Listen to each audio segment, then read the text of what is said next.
নমস্কার বন্ধুরা, লাকি রান্নাবান্না অ্যান্ড ব্লগসে আপনাদের স্বাগত। আজকে আমি রান্না করেছি ঘরোয়াভাবে এঁচোড় চিংড়ি। এঁচোড় চিংড়ি রান্না করার জন্য আমি আগে এঁচোড়টাকে কেটে নেব। এঁচোড়টা আমি কেটে নিয়েছি। এবারে এঁচোড়টাকে সেদ্ধ করে নেব আর তারপর আলু ভাজা করে নেব। আর এদিকে নিয়েছি চিংড়ি মাছ কেটে পরিষ্কার করে বেছে নিয়েছি, টমেটো কুচি নিয়েছি, পেঁয়াজ কুচি আর শুকনো লঙ্কা, তেজপাতা, জিরে বাটা, আদা বাটা, রসুন বাটা আর এটা শুকনো লঙ্কা আবার বেটে নিয়েছি। এর মধ্যে জল দিয়ে দিচ্ছি। এবারে এঁচোড়টা আমি আগে সেদ্ধ করে নেব।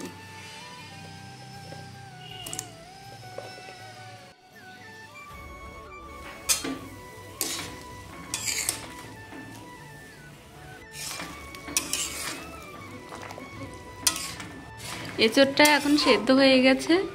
এবারে এটা আমি জল ঝরিয়ে নেব। কড়াইয়ের মধ্যে দিয়ে দিচ্ছি সর্ষের তেল। এবারে এর মধ্যে আলুটা ভেজে নেব।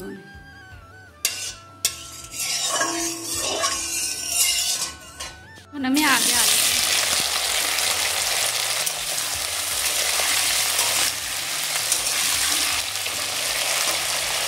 আলুগুলো হালকা লবণ দিয়ে ভেজে নেব।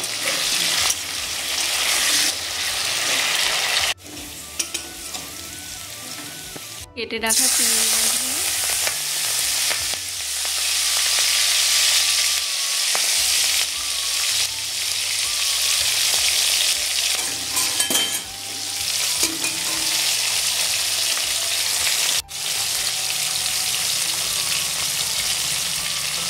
নুন আর হলুদ দিয়ে কেটে রাখা চিংড়ি মাছগুলো ভেজে নেব। চিংড়ি মাছগুলো ভাজা হয়ে গেছে। এবার এগুলো আমি তুলে নিচ্ছি। ওই কড়াইতে আরও কিছুটা তেল দিয়ে দিলাম। আমি ফোড়নে দিলাম তেজপাতা আর গোটা শুকনো লঙ্কা। এবারে একে একে দিয়ে দিচ্ছি পেঁয়াজ কুচি। এবারে একে একে টমেটো কুচি দিয়ে দিচ্ছি।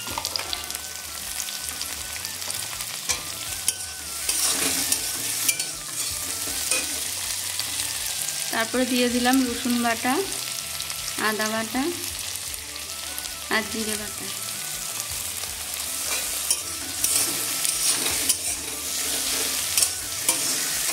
এবারে দিয়ে দিচ্ছি লবণ আর দিয়ে দিলাম হলুদ গুঁড়ো।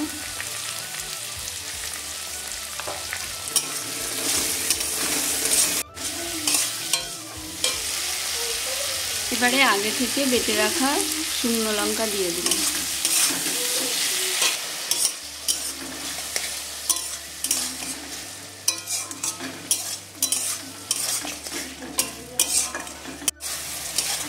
এবারে এই মশলার মধ্যে সেদ্ধ করা এঁচোড় আর আলু ভাজাটা দিয়ে দেবো।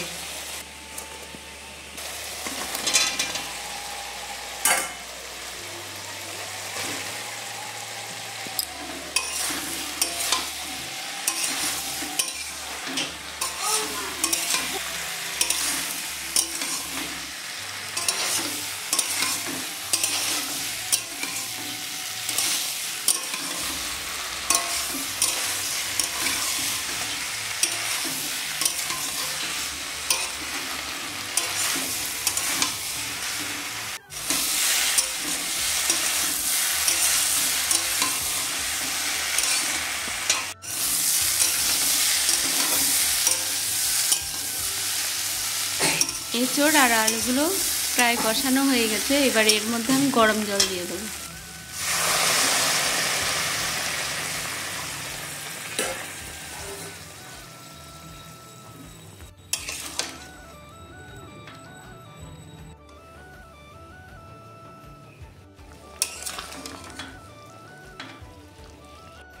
এবারে এই এঁচোড়ের মধ্যে ভাজা চিংড়ি মাছগুলো দিয়ে দেবো।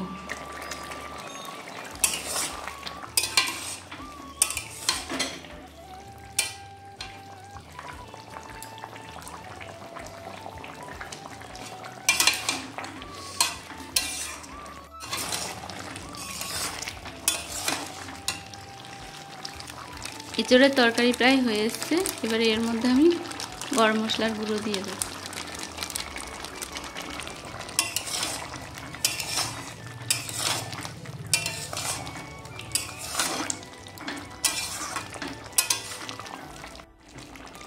রান্না হয়ে গেছে চিংড়ি মাছ দিয়ে এঁচোড় আলুর তরকারি। এবারে এটা আমি নামিয়ে নেব।